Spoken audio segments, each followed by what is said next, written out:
আসসালামু আলাইকুম। কিছুদিন আগে লায়লা ঘারানি তিনি রিকার্সিভ ল্যামডার দ্বারা একটা প্রবলেম সলিউশন করেছিলেন। সেই প্রবলেমটা হচ্ছে যেমন এখানে প্রত্যেকটা স্কিল থেকে যদি এই বিফোর কলামের ভ্যালুগুলো পাওয়া যায়, সেই প্রত্যেকটা বিফোর কলামের ভ্যালুকে আফটার কলামের ভ্যালু দ্বারা সাবস্টিটিউট করতে হবে। এটা ছিল প্রবলেম। এই প্রবলেমটার সলিউশন, একটা চমৎকার সলিউশন লায়লা ঘারানি রিকার্সিভ ল্যামডার দ্বারা দিয়েছিলেন। আমি আজকে অল্টারনেটিভ একটা সলিউশন প্রপোজ করব, সেটা হচ্ছে রিডিউস ফাংশন দ্বারা। একই রকম একটি সলিউশন সুমিত বানসাল তার ইউটিউব চ্যানেলে দিয়েছিলেন। সেটা হচ্ছে যে এখানে কিছু নাম আছে, এই নামগুলোর সাথে কিন্তু কান্ট্রি কোডও আছে। প্রতিটা কান্ট্রি কোডকে কান্ট্রি দ্বারা রিপ্লেস করতে হবে। তাহলে নেম কলামের প্রত্যেকটা নাম থেকে এই কোডগুলোকে এই কান্ট্রি দ্বারা রিপ্লেস করতে হবে। আর এই জন্যে সুমিত বানসাল ব্যবহার করেছিলেন রিকার্সিভ ল্যামডা। আমি রিডিউস ফাংশন দ্বারা এর একটা অল্টারনেটিভ সলিউশন আজকে প্রপোজ করব। তাহলে দেখা যাক কিভাবে এই জিনিসটা কাজ করতেছিল। আমি এই সূত্রটা মুছে দিলাম এবং এইখানে আমার এই ড্রপডাউনে ধরেন আমি যদি স্টিভ ইউএসইউকে নেই, যেটা হচ্ছে এই মানটা, তাহলে এই মানটাকে 4 বার রিপ্লেস করা চেক করতে হবে। অর্থাৎ প্রথমে এটাকে এই স্টিভ ইউএস থেকে ইউএসটাকে ইউনাইটেড স্টেটস দ্বারা সাবস্টিটিউট করে ফেলবে। সেটা আমি এখানে করে দেখাচ্ছি। ইকুয়াল টু সাবস্টিটিউট ট্যাব, কোন টেক্সটকে সাবস্টিটিউট করব? ঠিক উপরের ঘরের টেক্সটটাকে, J4 কমা দেয়ার।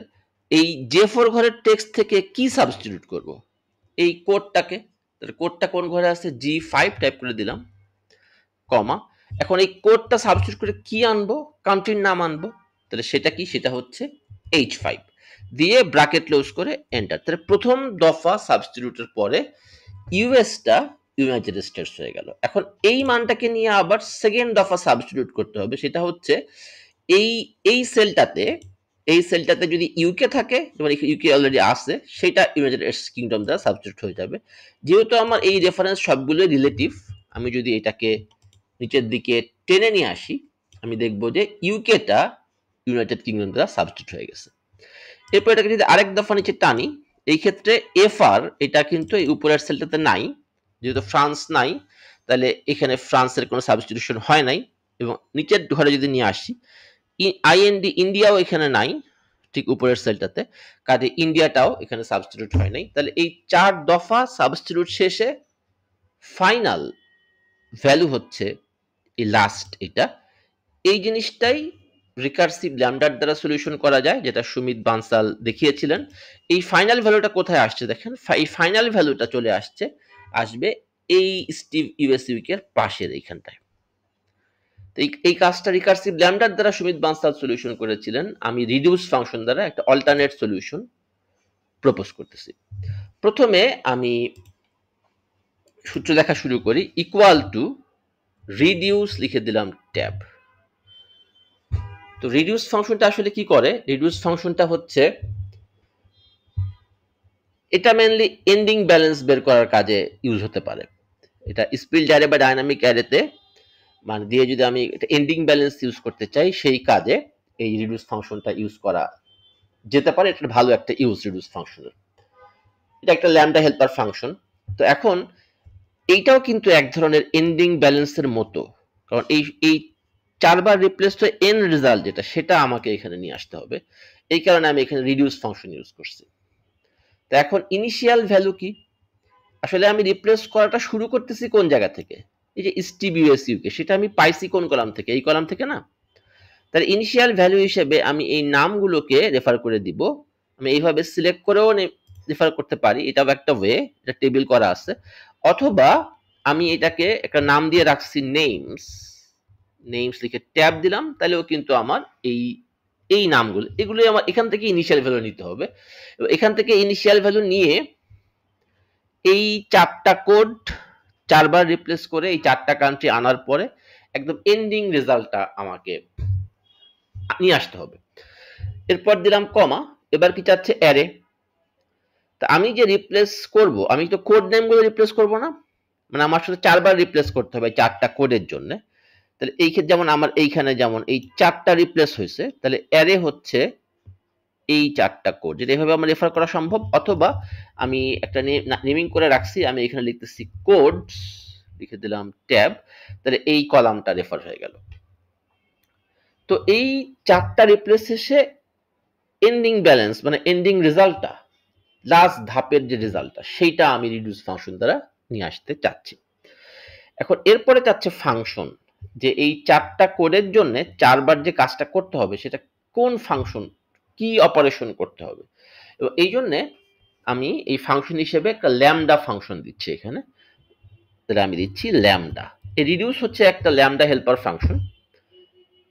ল্যামডা হেল্পার ফাংশন বেশ কয়েকটা আছে, একটা হচ্ছে ম্যাপ, আরেকটা হচ্ছে স্ক্যান, আরেকটা হচ্ছে reduce, by row, by col, এরকম বেশ কিছু ল্যামডা হেল্পার ফাংশন আছে, তার মধ্যে রিডিউস একটা। তো ল্যামডা ফাংশনের প্রথম প্যারামিটারটা কি হবে? অ্যাকিউমুলেটর, মানে এই যেই ভ্যারিয়েবলে আমি এই স্টেট গুলো রাখবো, প্রথম স্টেট এইটা, সেকেন্ড লুপ, সেকেন্ড আইটারেশনের পরে এটা, থার্ড আইটারেশন এটা, ফোর্থ আইটারেশন এটা। তো অ্যাকিউমুলেটরকে আমি সংক্ষেপে এ বললাম। মানে এটা হচ্ছে যে আমার তো এন্ডিং রেজাল্টটা আসবে, প্রত্যেক ধাপের শেষে আমার যেই অবস্থাটা দাঁড়াবে সেই অবস্থাটা আমি অ্যাকিউমুলেটর ভ্যারিয়েবলে রাখবো, তাহলে এ দিলাম।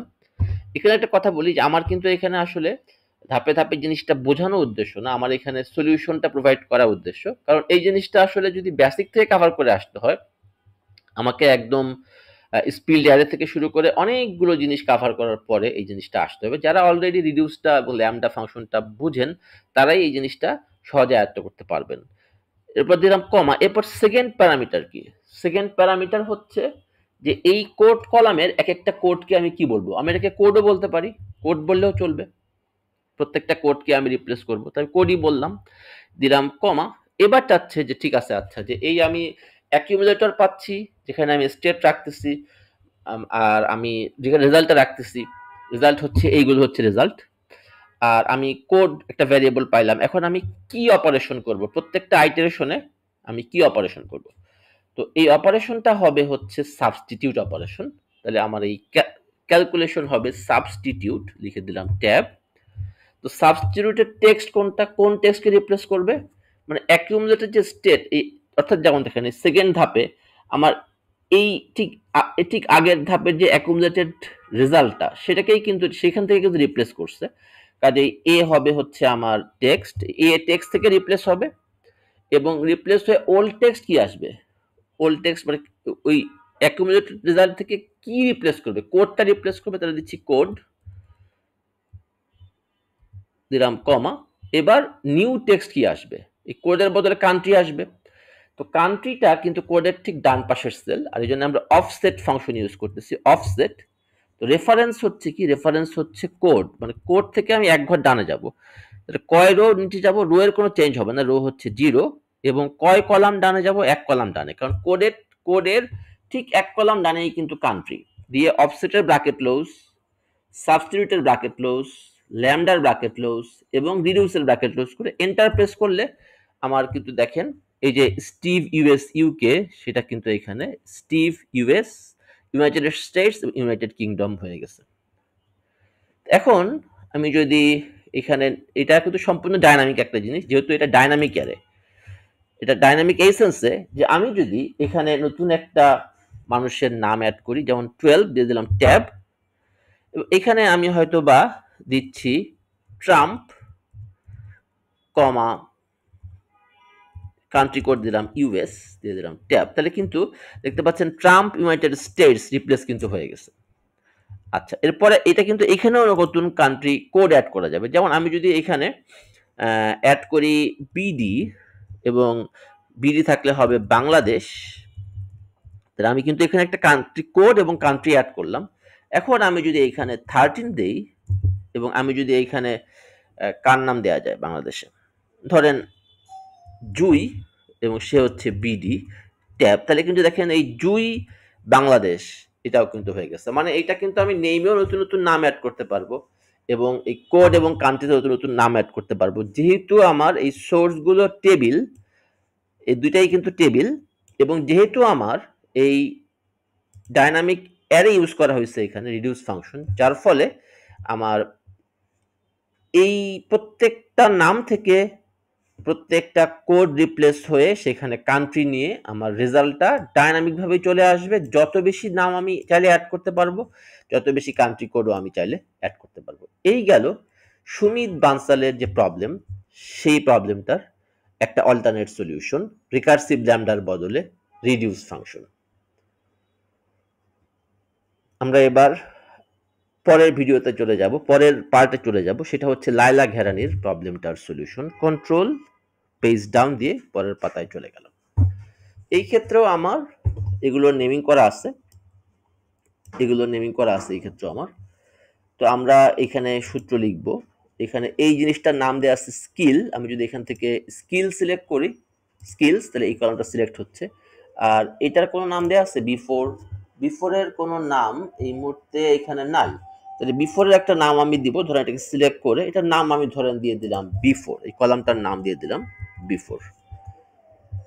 এখন আমি কি করব, আমি হচ্ছে রিকার্সিভ ল্যামডার বদলে রিডিউস ফাংশন দিয়ে এটার একটা সলিউশন দেখব, যেটা লাইলা ঘারানির সেই প্রবলেমটার অল্টারনেট সলিউশন। প্রথমে আমি সূত্রটা দেখার জন্য একটু লেফট এবং টপ আইলাইন করে নিচ্ছি এবং আমরা সূত্র লেখা শুরু করব। এই ক্ষেত্রে কি করতে হবে, এই ক্ষেত্রে যেমন আমি যদি চিন্তা করি যে এখানে ধরেন একটা নাম আছে, যেখানে আমার পিপিটি থাকলে সেটা কি হবে, পাওয়ার পয়েন্ট হবে। এখানে ধরেন আমি পিপিটি, আমি ধরেন এখানে একটা নাম একটু চেঞ্জ করে দিই, ধরেন এখানে পিপিটি আছে, আমি এখানে এরকম একটা ডাটা চেঞ্জ করে দিই। ধরেন এখানে আছে হচ্ছে এমএস এক্সেল থাকলে কি হবে, এখানে আমি পিপিটি করে দিচ্ছি, দেখেন পিপিটি। তাহলে এখানে কিন্তু দুইটা রিপ্লেস, একটা এমএস এক্সেল স্কিলটা, তাহলে বিফোরে এমএস এক্সেল আসছে, তাহলে আফটারে সেখানে এক্সেল হবে, এমএস এক্সেল এর জায়গায় এক্সেল থাকতে হবে। এবং পিপিটিও এখানে আসছে বিফোরে, তো পিপিটি থাকলে সেখানে কি পাওয়ার পয়েন্ট আসতে হবে। তাহলে এই দুইটা রিপ্লেস হবে কি হবে আমি একটু দেখাই। তাহলে এই যে এই স্কিলটা যদি আমি এই ড্রপডাউন থেকে সিলেক্ট করি, এখান থেকে ড্রপডাউন থেকে আমি যদি এই স্কিলটা সিলেক্ট করি এমএস এক্সেল ওয়ার্ড পিপিটি, তো আমি কিভাবে সাবস্টিটিউট হবে, প্রথমে আমার এই সেলটা এক দফা সাবস্টিটিউট এখানে আসবে, মানে একটা আইটারেশন হবে। আমি এখানে লিখছি ইকুয়াল টু, আমি একটু বড় করে দিই দেখার জন্য, লেফট এবং টপ এলাইন করে নিচ্ছি। তাহলে প্রথমে এখানে কিভাবে সাবস্টিটিউট হবে, এখানে প্রথমে ইকুয়াল টু সাবস্টিটিউট ট্যাব, তাহলে কোন টেক্সট থেকে সাবস্টিটিউট করবে, এই উপরের এই সেলটা থেকে, J4 ঘর থেকে, কমা দিলাম কোন জিনিসটা সাবস্টিটিউট করবে, এই বিফোর কলামের এই টেক্সটটাকে। তাহলে বিফোর কলাম কি G5, কমা, এবং এরপরে সাবস্টিটিউট হয়ে কি আসবে, আফটার কলামের এই মানটা যেটা আছে H5 ঘরে দিয়ে ব্র্যাকেট ক্লোজ করে এন্টার প্রেস করলাম, তাহলে কিন্তু আমার প্রথম দফা সাবস্টিটিউশনটা হয়ে গেল। ফার্স্ট দফা সাবস্টিটিউশনে এমএস এক্সেল এর জায়গায়, যে এমএস এক্সেল ছিল, এমএস এক্সেল এর জায়গায় এক্সেল চলে আসছে। এবার আমি যদি এটাকে একটু নিচের দিকে ড্র্যাগ করি, যদি এটাকে নিচে ড্র্যাগ করি, তাহলে এরপরে কি এই পাওয়ার পয়েন্ট ওয়ার্ডটা কিন্তু আমার এই অ্যাকুমুলেটেড যে রেজাল্ট এই পর্যন্ত যে স্টেট, সেইখানে কিন্তু পাওয়ার পয়েন্ট নাই, কারণ এখানে কিন্তু কোনো সাবস্টিটিউশন হয়নি। এবার যদি কন্ট্রোল ডি চাপি এখানে, এখানে এসে কিন্তু ঠিক এর আগের ধাপের যে আউটপুট, মানে অ্যাকুমুলেটেড যে রেজাল্ট, সেখানে কিন্তু পিপিটি আছে এবং পিপিটি বিফোরেও আছে, তাহলে এটা রিপ্লেস হয়ে পাওয়ার পয়েন্ট চলে আসছে। তাহলে এইখানে একবার রিপ্লেস হয়েছে, এখানে একবার রিপ্লেস হয়েছে, এবং এভাবে যদি আমরা ড্র্যাগ করে দেই, তাহলে এই শেষ পর্যন্ত আর এখানে কোনো কিছু মেলে নাই, এবং এই সর্বশেষ আইটারেশনের যে output Excel Word PowerPoint, ঠিক সেই জিনিসটাই আমাকে নিয়ে আসতে হবে এই এক্সেল ওয়ার্ড, এই যে এমএস এক্সেল অর্থাৎ 11 নাম্বার রোতে ব্রাইলি হান্টারের ঠিক পাশে। তো এই কাজটাই আমরা এখন করব। তাহলে এই ক্ষেত্রে আমার অ্যাকুমুলেটেড রেজাল্ট হচ্ছে কিন্তু এই একটা, মানে অ্যাকুমুলেটেড রেজাল্টে আমার এই ভ্যালুগুলো বা এই অবস্থাগুলো বা স্টেটগুলো আমি স্টোর করে রাখবো, এই জন্য এ ভ্যারিয়েবল আমরা ইউজ করতেছি। আর ভি মানে হচ্ছে এই আমার যে অ্যারে বিফোর, এই বিফোরের একটা সেল হচ্ছে আমার ভি। তাহলে এগুলো হচ্ছে আমার এ, যেখানে আমি ওই ওই ধাপ পর্যন্ত অবস্থা কি সেটা আমি স্টোর করে রাখার জন্য এ ভ্যারিয়েবল, আর রিপ্লেসটা হবে কি দ্বারা সেটার জন্য ভি ভ্যারিয়েবল। আর আমি আফটারটা নিয়ে আসবো হচ্ছে অফসেট ফাংশন দ্বারা। তাহলে আরেকবার দেখেন আমরা সলিউশনটা করি। প্রথমে আমি লিখতেছি ইকুয়াল টু, তার ফাংশনটার নাম কি, রিডিউস। রিডিউসটা কি করে, যে এন্ডিং ব্যালেন্স বের করে নরমালি। তা আমার হচ্ছে এই প্রত্যেকটা রিপ্লেসের শেষে লাস্ট আইটারেশনের যে এন্ডিং রেজাল্ট সেটা আনার জন্য আমরা রিডিউস ফাংশন ইউজ করতেছি। তো ইনিশিয়াল ভ্যালুগুলো কোত্থেকে নেবে, স্কিল কলাম থেকে নেবে। যেমন আমি এই যে বাইলি হান্টার, এটা কি স্কিল কলাম থেকে নিছিলাম না? তাহলে এই ক্ষেত্রে আমি এইভাবে পুরোটা সিলেক্ট করতে পারি, বা স্কিলস লিখে আমি যদি ট্যাব দেই তাহলে কিন্তু পুরো কলামটা সিলেক্ট হয়ে যাচ্ছে। আগেই নেমিং করে রাখছিলাম, দিলাম কমা, এবার অ্যারে। তাহলে কোন কোন জিনিসগুলো রিপ্লেস হবে কিন্তু এই বিফোর এর মানগুলো। আমি যদি এখানে বিফোর লিখে দেই ট্যাব, তাহলে এই বিফোর কলামটা সিলেক্ট হয়ে যাচ্ছে।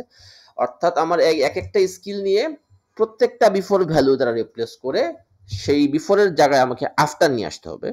দিলাম কমা, এবার কি চাচ্ছে ফাংশন, তাহলে আমি ল্যামডা ফাংশন রেফার করে দিচ্ছি, দিলাম ট্যাব। তাহলে প্যারামিটার কি, আমার অ্যাকিউমুলেটর ভ্যারিয়েবল লাগবে একটা। এই অ্যাকিউমুলেটর ভ্যারিয়েবলে আমার এক একটা আইটারেশন শেষে রিপ্লেস করার পরের যে অবস্থাটা মানে রেজাল্টটা, সেই রেজাল্টটা আমরা রাখার জন্য অ্যাকিউমুলেটর ভ্যারিয়েবল। এবার দিচ্ছি আমি কমা, আর কি লাগবে, যে আমার এই বিফোর কলামের এক একটা ভ্যালু রাখার জন্য আমি ভি ভ্যারিয়েবল দিলাম, ভি। তাহলে এই ভি এর মান হচ্ছে প্রথমে বিফোর কলামের প্রথম ভ্যালু, তারপর বিফোর কলামের দ্বিতীয় ভ্যালু, বিফোর কলামের তৃতীয় ভ্যালু ইত্যাদি। এবং ক্যালকুলেশন কি হবে, সাবস্টিটিউট লিখে দিলাম ট্যাব। তাহলে কোন মান থেকে সাবস্টিটিউট করবে, আমার অ্যাকুমুলেটেড যে রেজাল্ট সেখান থেকে সাবস্টিটিউট করবে, কমা, সাবস্টিটিউট করে কি আনবে, সাবস্টিটিউট করে হচ্ছে মানে এ কলাম এ অ্যাকুমুলেটেড রেজাল্ট থেকে কি সাবস্টিটিউট করবে, বিফোর কলামের ভ্যালুগুলো সাবস্টিটিউট করবে। তাহলে এখানে বিফোর কলামের ভ্যালুগুলোকে আমরা ভি নাম দিছি, তাহলে দিচ্ছি ভি। এবং এরপরে এই ভি এর বদলে মানে বিফোর এর বদলে কি দেখাবে, আফটার, যেটা আছে বিফোর কলামের ঠিক এক ঘর ডানে, আর ঠিক এক্সেল ডানে যাওয়ার জন্য আমার অফসেট ফাংশন লাগবে। আমি দিচ্ছি অফসেট, লিখে দিলাম ট্যাব। তাহলে রেফারেন্স কি, কোন সেল থেকে অফসেট শুরু হবে, বিফোর কলামের ভ্যালু থেকে, যেটাকে আমি ভি বলছি, তাহলে ভি দিলাম। কমা দেওয়ার পরে কয়টা রো চেঞ্জ হবে, রো এর কোনো চেঞ্জ হবে না, তাহলে রো এর চেঞ্জ 0, কমা কয়টা কলাম অফসেট হবে, এক কলাম ডানে যাবে, তাহলে দিলাম 1। দিয়ে অফসেটের ব্র্যাকেট ক্লোজ, সাবস্টিটিউটের ব্র্যাকেট ক্লোজ, ল্যামডার ব্র্যাকেট ক্লোজ এবং রিডিউসের ব্র্যাকেট ক্লোজ করে এন্টার প্রেস করলে আমরা দেখব যে প্রত্যেকটা নাম এই 8টা ধাপে রিপ্লেস হয়ে ফাইনাল রেজাল্ট নিয়ে আসছে। যেমন এখানে পাওয়ার কোয়েরিটা পাওয়ার স্পেস কুইরি এটা দ্বারা সাবস্টিটিউট হয়ে গেছে। এবং এভাবে আস্তে আস্তে যদি আমি দেখি যে এই যে এমএস এক্সেল ওয়ার্ড পাওয়ার পিপিটি, এটা এক্সেল এমএস এক্সেল দ্বারা সাবস্টিটিউট হয়েছে, পিপিটি পাওয়ার পয়েন্ট দ্বারা সাবস্টিটিউট হয়েছে। এভাবে প্রত্যেকটা ভ্যালু আমার মানে স্কিলস কলামের প্রত্যেকটা মান থেকে বিফোর সাবস্টিটিউট হয়ে আফটার চলে আসছে। এবং এটাও সম্পূর্ণ ডাইনামিক একটা সলিউশন। আমি নিচে এই স্কিল সেট কলামের নিচে রো অ্যাড করি, অথবা এখানে বিফোর আফটার এই টেবিলে রো অ্যাড করি, আমার কারেক্টেড স্কিলস অটোমেটিকলি আপডেট হবে। তাহলে আজকে আমরা দেখলাম কিভাবে আমরা রিকার্সিভ ল্যামডার বদলে রিডিউস ফাংশন দ্বারা আমরা একটা অল্টারনেটিভ তুলনামূলক সহজ একটা সলিউশন করতে পারি। তাহলে বিকল্প একটা উপায় আমরা আজকে প্রস্তাব করলাম। অবশ্যই লাইলা ঘেরানি এবং সুমিত বানসাল তাদের এই রিকার্সিভ ল্যামডার সলিউশনটা অনেক চমৎকার, কিন্তু ওটাও একটু জটিল। আমার এই রিডিউস ফাংশনের সলিউশনটাও যে খুব সহজ তা বলবো না, কারণ এটা তারাই অ্যাপ্লাই করতে পারবে যারা রিডিউস ফাংশনটা বোঝে, যারা ল্যামডা ফাংশন বোঝে, সাবস্টিটিউট ফাংশন বোঝে, অফসেট ফাংশন বোঝে। বাট এটা একটা অল্টারনেটিভ সলিউশন। অনেকের জন্য আমার ধারণা রিকার্সিভ ল্যামডার থেকে এই রিডিউস ফাংশনের যে অল্টারনেটিভ ওয়েটা, এটা হয়তো অনেকের জন্য একটু সহজ মনে হবে। তাহলে এই ভিডিওটা একাডেমিক পারপাসে করা, হয়তো আমরা ধাপে ধাপে যদি কখনো সামনে সুযোগ হয়, হয়তো আমরা স্পিল্ড অ্যারে এবং এইভাবে ল্যামডা ফাংশন এবং ল্যামডা হেল্পার ফাংশনগুলো নিয়ে সামনে যদি সুযোগ হয় আমরা অবশ্যই ভিডিও করবো ইনশাল্লাহ। তো আমাদের এক্সেল ডাটা স্মার্ট ট্রেনিংয়ে দারুণ সব কৌশল জানতে এক্সেল ডাটা স্মার্ট ট্রেনিংয়ে আপনারা অংশ নিতে পারেন, যোগাযোগ করতে পারেন 01972411511 নম্বরে।